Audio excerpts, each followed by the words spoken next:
नमस्कार साथियों, नेशन प्रथम के एक और एपिसोड के साथ आपका स्वागत है। मैं शंकर विश्वनाथ और मेरे साथ है मेरे मित्र राजबीर खंडारी।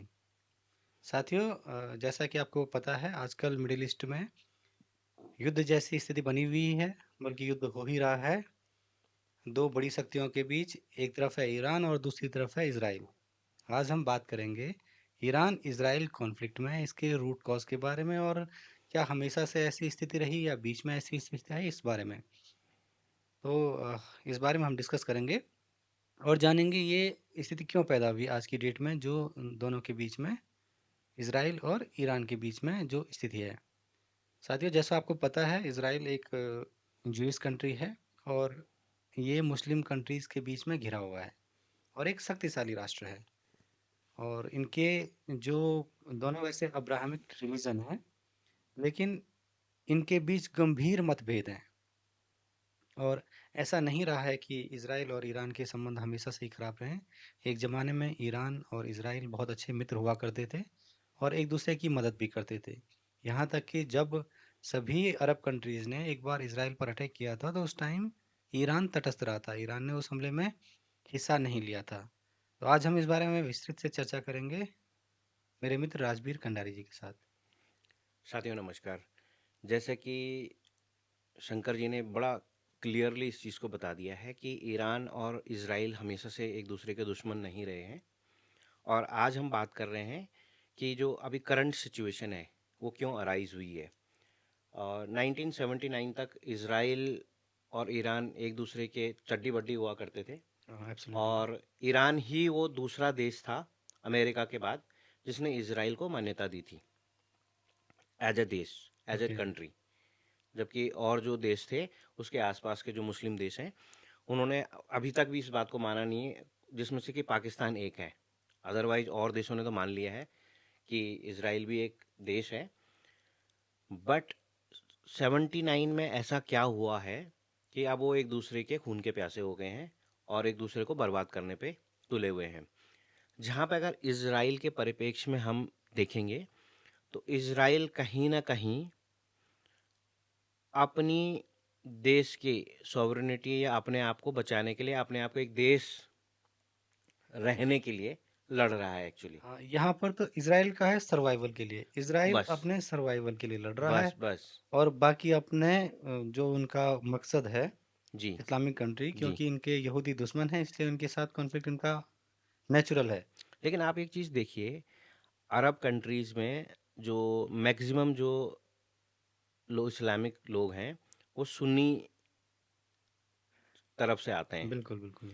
और अगर इराक और ईरान की बात करेंगे तो ये मेजॉरिटी में जो है शिया मेजॉरिटी देश हैं, हाँ, ईरान से मेजोरिटी जी। है ना। जी। अब 79 में ऐसा हुआ कि जो अभी के इनके सुप्रीम लीडर हैं खामेनेई, इन्होंने यहाँ पे विद्रोह कर दिया, जिसको इन्होंने बोला कि इस्लामिक रेवोल्यूशन हम लेके आए हैं।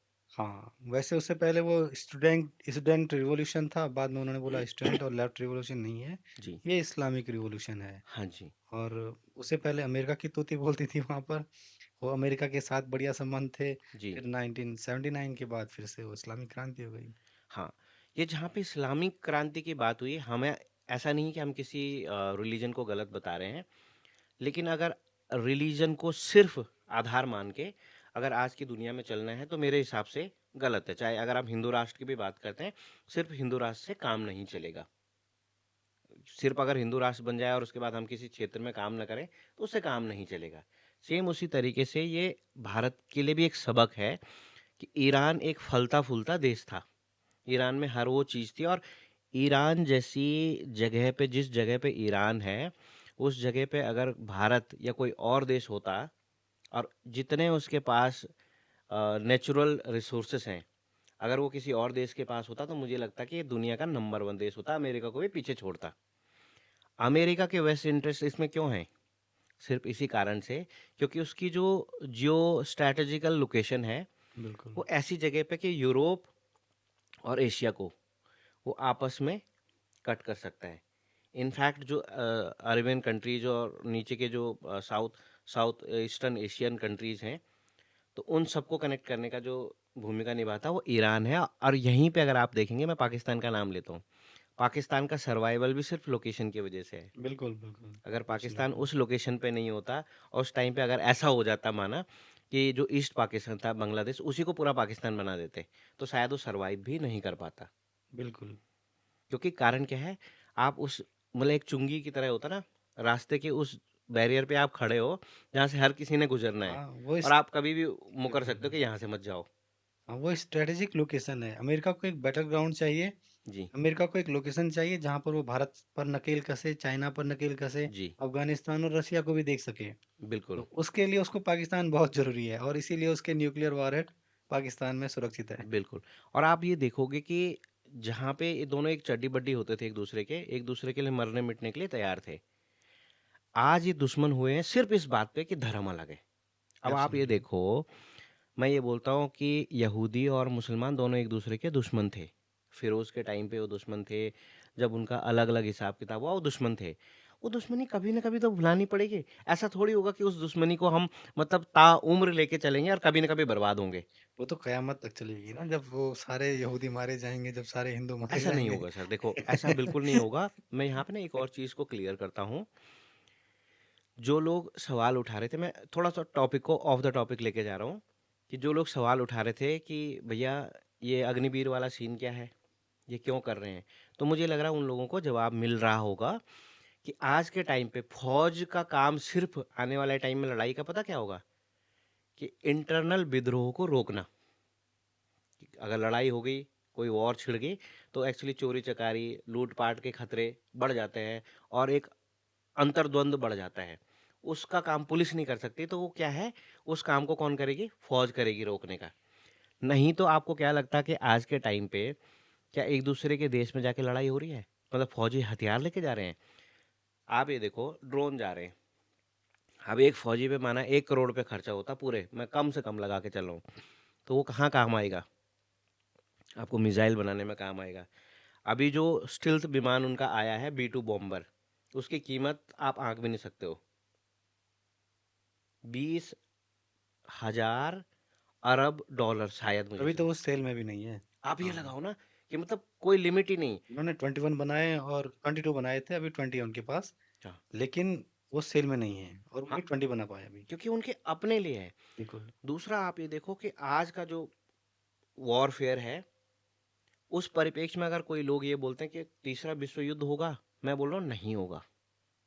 जिस तरीके से लोग सोच रहे हैं कि ऐसा तीसरा विश्व युद्ध होगा, नहीं होगा। एक्चुअली तीसरा विश्व युद्ध चल रहा है, क्योंकि इसके प्रत्यक्ष और परोक्ष जो परिणाम होते हैं वो पड़ेंगे देशों को। कैसे होंगे? देश गरीब हो जाएंगे, कहीं चीज़ें महंगाई हो जाएगी, कहीं के इंटरेस्ट कुछ और हो जाएंगे। लेकिन अभी आप देखोगे तो वैसे ही भारत में भी कुछ लोग कैसे हैं कि लेफ्ट और राइट मेंटालिटी वाला हिसाब है, जबकि भारत में ऐसा कुछ नहीं है। भारत लेफ्ट और राइट दोनों को कंबाइन करने वाला देश है। हुँ। जहाँ पे आपको ये जरूरी है कि गरीबी हटाओ, राजाशाही नहीं चलेगी, तो वहाँ पे लेफ्ट हमारा दिमाग अपने आप ही काम करता है। जहाँ पे बोलेंगे भैया कि देश के लिए आप जो है वफादार बनो, देश के लिए अच्छा काम करो, अपने आप राइट हो गए। तो अभी भी कुछ लोग हैं ना, मैं ये देख रहा हूँ, मैं कल ही एक फेसबुक पे पोस्ट देख रहा था, बहुत सम्मानित हमारे भाई जी हैं, मैं नाम नहीं लूँगा उनका। तो उन्होंने डाला हुआ था कि भैया जो ईरान पे अमेरिका ने हमला करा है, उसकी भरपूर निंदा करते हैं और हम उसका पुरजोर विरोध करते हैं। विरोध करने से आपका होगा क्या? ये सिर्फ क्या हो गया कि आप एक तरीके से सोशल मीडिया जीवी हो गए हैं। क्या हो जाएगा? आपके विरोध करने से क्या वो रुक जाएगा? आपके विरोध करने से उसे बुरा लगेगा? उससे कोई फ़र्क नहीं पड़ता सर। जहाँ पे आपने बात करी कि इज़राइल अपने सर्वाइवल के लिए जी रहा है, और ये सच है। जिस दिन मैं एक और चीज़ आपको बता देता हूँ। आपको लग रहा होगा कि ईरान जो है हमारा मित्र देश है। उसके इंटरेस्ट कुछ और हैं। वो मित्र देश क्यों है? क्योंकि अमेरिका के उस पे बड़े सारे सैंक्शन लगे हुए हैं, जिस वज़ह से उसका तेल तेल जो है वो भारत खरीदता है। इसलिए वो मित्र देश है। दूसरा, वो चहवार वाला जो हिसाब-किताब हो रहा है, वहाँ पे तो आप कहीं पे भी पैसा लगाओगे, वहाँ पे काम कर सकते हो। बीच में तो चाइना के चक्कर में उसने रोक भी दिया था वो, क्योंकि चाइना से उसको ज़्यादा बेनिफिट होता है। अगर जिस दिन न्यूक्लियर पावर ईरान हो गया है, इज़राइल तो जाएगा ही जाएगा। आपको सच्चाई बताता हूँ, कश्मीर में भी आग लग जाएगी। आप बोलेंगे नहीं आप ऐसे कैसे प्रेडिक्ट कर रहे हैं? इसलिए प्रेडिक्ट कर रहा हूँ, मेंटालिटी वही कि इस्लामिक भाईचारा। हाँ, इसमें तो लोगों को पाकिस्तान से सीखना चाहिए। मैं बोल रहा हूँ कि पाकिस्तान से बढ़िया देश मेरे हिसाब से कोई नहीं है। आप बोलोगे कैसे? भैया वो अपने देश के लिए, अपने लिए, अपनी जेबें भरने के लिए, अपनी देश के जेब लिए। भरने के लिए अपने लोगों को तो खुश कर ही रहे हो, ठीक है? लोग भी ठीक है, गरीबी में जी लेंगे, लेकिन ये खुशी तो कि हमारा देश जी रहा है। दूसरा, हर किसी को हमारी ज़रूरत पड़ रही है। मुनीर साहब को जो है बुलाया गया था अमेरिका में, भले ईरान की पीठ पे खंजर घोंपने के लिए बुलाया गया है। आप देखोगे आजकल क्या हुआ, और फिर उनका वो चल रहा नैरेटिव, उनका नैरेटिव चल रहा है, बल्कि उनकी मेन स्ट्रीम मीडिया बोल रही है, वो ये बोल रही है कि भैया जो अमेरिका ने बॉम्बिंग करी है ईरान पे, वो इंडिया का एयर स्पेस यूज करा है। हाँ, अभी मैं आपको इसमें एक चीज़ें जी। बताता हूँ। जैसे हम बात कर रहे थे कि आधुनिक वॉरफेयर, जी। जो अर्मेनिया और अजरबैजान का जो युद्ध हुआ था, जी। तो अर्मेनिया ने सारा अपना खर्चा किया टैंक पे, बिल्कुल। ठीक है? और अजरबैजान ने खर्चा किया ड्रोन पे। ठीक है। और अर्मेनिया को ये लग रहा था कि हमारे पास टैंक कैपेसिटी बहुत ज़्यादा है और हम ये युद्ध आसानी से जीत जाएंगे। हम्म। लेकिन जो तुर्किश ड्रोन थे अर्मेनिया के पास, उन्होंने क्या किया, बहुत कम लागत वाले ड्रोन ने बहुत ज़्यादा लागत वाले टैंकों को उड़ाना शुरू कर दिया। बताओ। और आर्मी इन्वॉल्व ही नहीं हुई। बिल्कुल। और वो युद्ध अजरबैजान जीत गया। बिल्कुल। तो वो युद्ध एक लाइन है कि अब युद्ध ऐसे नहीं लड़े जाएंगे। अब आपके टैंक और आर्मी इन्वॉल्व नहीं होगी। अब आपके मिसाइल और ड्रोन और जेट्स फाइट करेंगे। बिल्कुल। जैसे इंडिया में है, इंडिया में आर्मी सबसे बड़ी है। बिल्कुल। और जैसे सीडीएस बनाए जाते हैं, अधिकतर आर्मी से ही होते हैं, तो जी। आर्मी दोनों बने, दोनों आर्मी से। जी। और आर्मी के ज़्यादा कमांड्स हैं, जी। ज़्यादा स्ट्रेंथ है, ज़्यादा पावर है। लेकिन अमेरिका में क्या है, उसको कहीं युद्ध नहीं करना है। जी। तो अमेरिका की जो नेवी है वो सबसे पावरफुल है। जी। और नेवी के पास अपने फाइटर जेट के अपने पायलट हैं, जी। अपनी कमांडो फोर्स है, उसकी अपनी मरीन फोर्स है। जी। तो आगे के धीरे धीरे क्या होगा, भारत को या किसी भी देश को अपना एयर फोर्स और नेवी ज़्यादा स्ट्रॉन्ग करनी पड़ेगी। बिल्कुल। जिसके पास सी है, बिल्कुल। उसको अपनी नेवी बहुत बहुत बहुत स्ट्रॉन्ग करनी पड़ेगी। मतलब जो भारत के नेवी की आज की स्ट्रेंथ है, उसके 10 गुना की स्ट्रेंथ भारत को करनी पड़ेगी, क्योंकि बिल्कुल। भारत के पास इंडियन ओशन है। बिल्कुल। और दूसरा, जो भारत का आर्मी का खर्चा है उसको कम करके एयरफोर्स का खर्चा भारत को बहुत बढ़ाना पड़ेगा। बिल्कुल। तो ये जो उस युद्ध के बाद ये क्लियर हुआ है कि विश्व आगे अपना डिफेंस बजट कैसे यूज करेंगे। बिल्कुल। ठीक है। बिल्कुल। दूसरा हम बात करें ईरान के लिए। जी। ईरान एक तो अपना जो उसका जियोग्राफिकल लोकेशन है बहुत बढ़िया है। बिल्कुल। दो, उसके पास रेगिस्तान है अंदर ही, जी। आदमी वहाँ भटक सकता है। हम्म। तो उसको इन्वेजन करना बहुत मुश्किल है। हम्म। उसके चारों ओर पहाड़ियाँ, पर्वत श्रृंखलाएं हैं, हम्म। एक तरफ समुद्र है। दूसरा, उसके पास खजाना है तेल का, है बिल्कुल। ना। और जो उसके पास वो नाका हम्म। है ना, वहाँ पर उस नाके से 20% ऑयल दुनिया का गुजरता है। बिल्कुल। तो वो जब चाहे उस पे अपना हाथ रख सकता है, अपनी मुंडी मरोड़ सकता है वहाँ पे। बिल्कुल। तो ईरान बहुत अच्छी कंडीशन में है। बिल्कुल। पाकिस्तान अपनी जियो लोकेशन की खा रहा है ना, उसको अमेरिका को बैटल ग्राउंड चाहिए, इसलिए पाकिस्तान बैटल ग्राउंड है। जी। अब यहाँ पर ईरान का इंटरेस्ट भारत में क्यों है?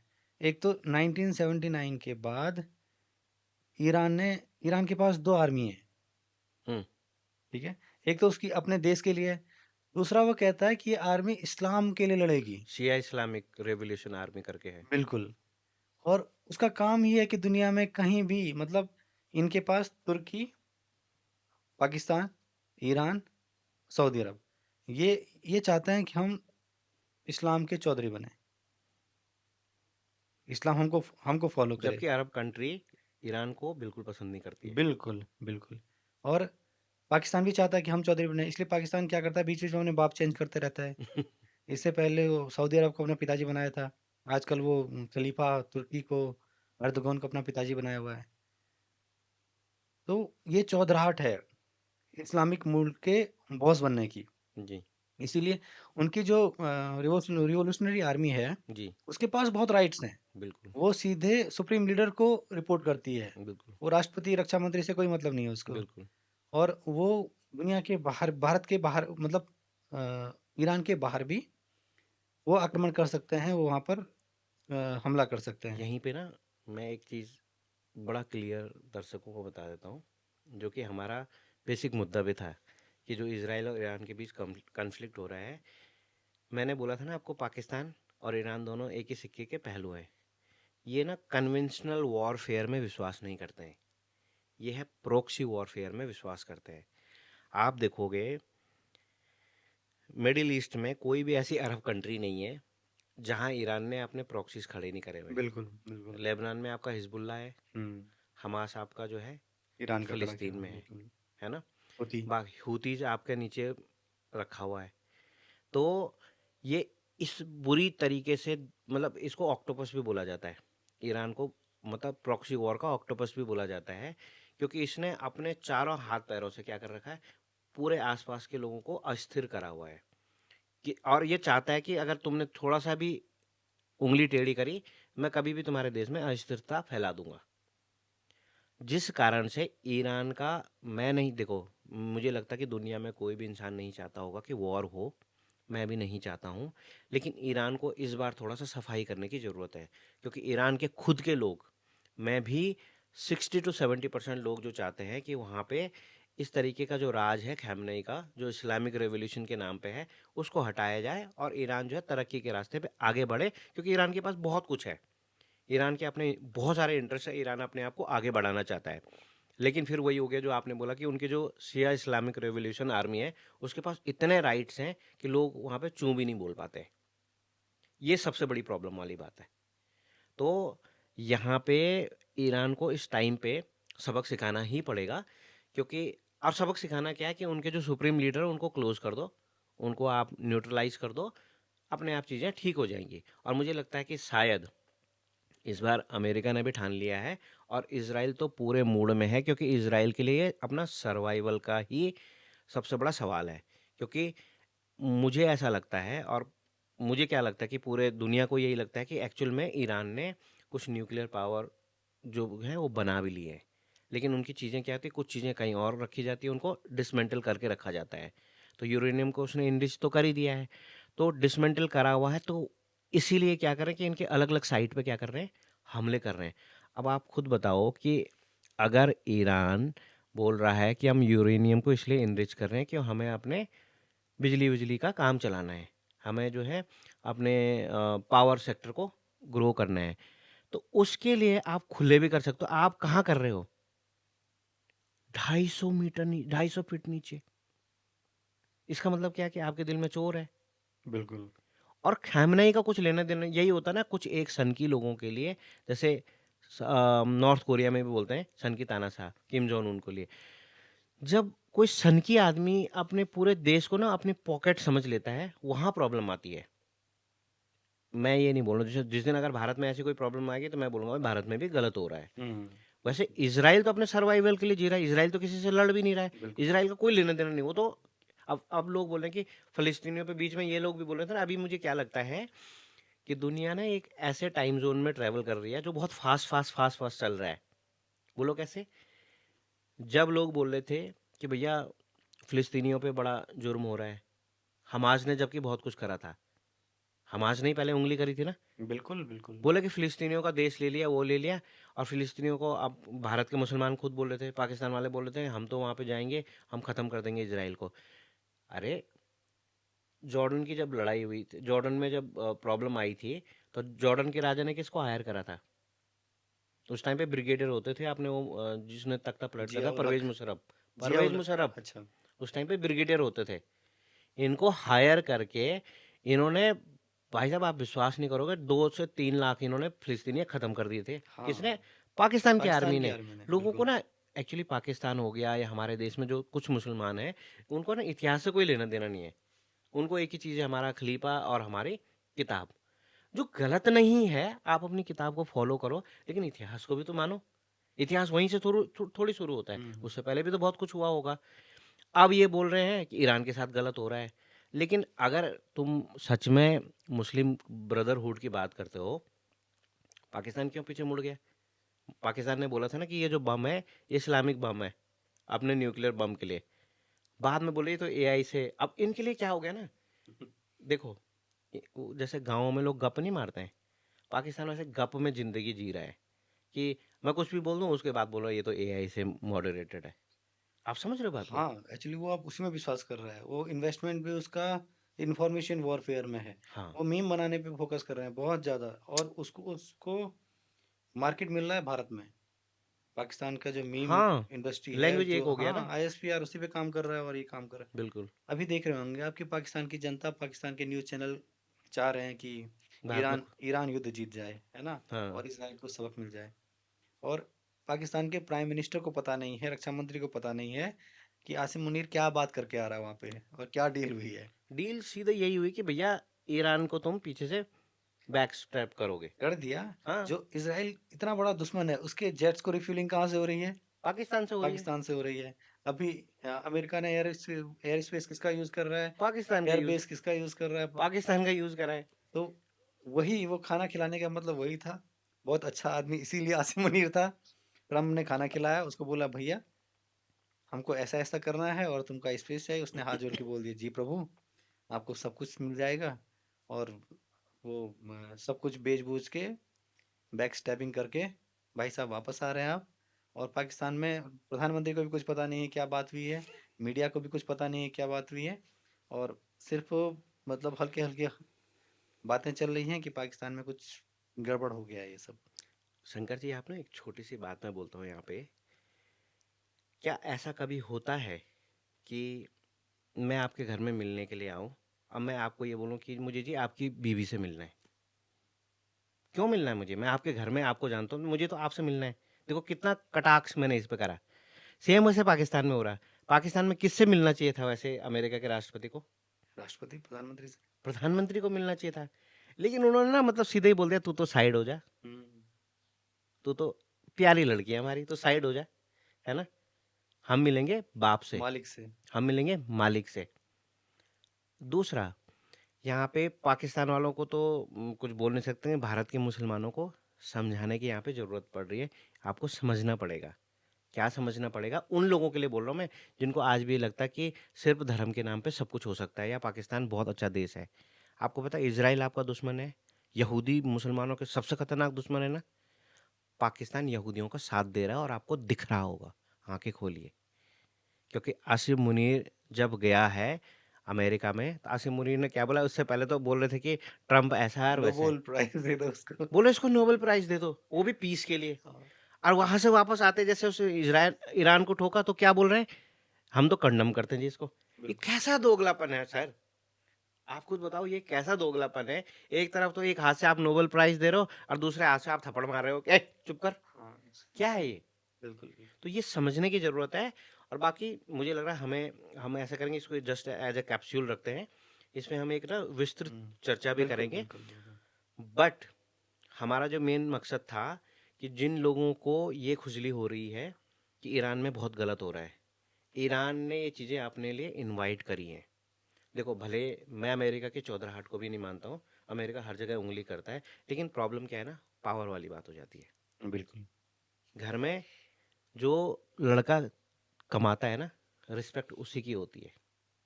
आप इस चीज़ को मानो या ना मानो।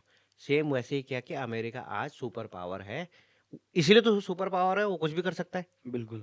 अगर आपको लगता है कि वो गलत कर रहा है, तो आप उसको रोकने की क्षमता रखो, नहीं रोक पाओगे। बिल्कुल। तो सेम वैसे ही है, इज़राइल और ईरान का जो कॉन्फ्लिक्ट है उसमें इज़राइल तो अपने सर्वाइवल के लिए लड़ रहा है, और सबसे बड़ी बात मुझे लग रहा है वो सारी दुनिया की लड़ाई लड़ रहा हो। वो बोल रहा है ये जो आतंकवाद है, ये प्रॉक्सी वॉरफेयर है, ये गलत है। लेकिन ईरान जो एक्चुअल में कर रहा है, ईरान अपने देश को खुद बर्बाद कर रहा है। हम्म।